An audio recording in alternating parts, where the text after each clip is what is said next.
আজ হচ্ছে উল্টো রথ। তো উল্টো রথের অনেক অনেক শুভেচ্ছা ও ভালোবাসা জানাই সব্বাইকে। তো আমাদের এখানে বলেছিলাম তোমাদের ৩টে রথ হয়েছে আর এখানে রথের মেলা বসেছে। সেই মেলার ব্লগটা আজকে তোমাদের সাথে শেয়ার করব। তো বন্ধুরা দেখো আমরা অটোতে করে বসে পড়েছি, সরি টোটো।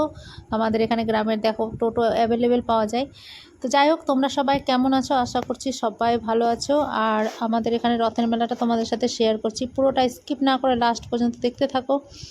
তো এখানে অনেক বৃষ্টি, আর এখন যেহেতু আষাঢ় মাস, বৃষ্টি তো স্বাভাবিক হবেই, যখন তখন বৃষ্টি নেমে পড়ছে। যাই হোক, দেখো টোটো থেকে নেমে এবার মেলার দিকে যাচ্ছি। আমার ছেলে হচ্ছে ক্যামেরাম্যান, তো যেভাবে ক্যামেরাটা ধরেছে প্লিজ অ্যাডজাস্ট করে নিয়ে একটু দেখে নিও।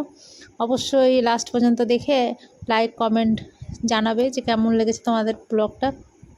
তো দেখো আমাদের এন্ট্রি গেটে ঢুকে গেছি, আর এত এত জলকাদা জমে রয়েছে।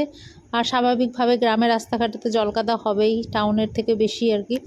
তো আমি যখন কলকাতায় ছিলাম তখন রথের মেলাগুলোতে যেতাম, কয়েক বছরই ছিলাম। বেশ ওইখানকার আমি দেখতাম রাস্তাঘাটগুলোতেও।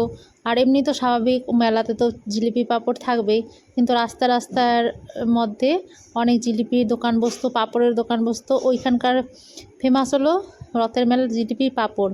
কিন্তু আমার মনে হয় যে মেলা মানেই জিলিপি আর পাঁপড়, আর অনেক অনেক ঘোড়া, বিভিন্ন এই যে বাচ্চাদের খেলার, বড়রাও উঠছে। এই যে দেখতে পাচ্ছ নাগরদোলা, এটা ওটা সব ডান্সিং, তোমরা দেখো বুঝতেই পারবে। তো এগুলো হচ্ছে মজার আনন্দ মেলার। আর সেরকম ভিড় ছিল না। দেখো আয়ুষের বোন উঠে পড়েছে এই যে এই এটাতে, এটার নাম কি আমি ভুলে গেছি। যাই হোক, তারপর একটা দোকানে এসে একটু রোল খেলাম। তো দেখতেই পাচ্ছ আমার ছেলে বসে আছে, আর এটা হচ্ছে আমার দাদার, সরি ভাইয়ের মেয়ে। তো রোল খাচ্ছে, আর পাপড়ি চাট নিয়েছিলাম।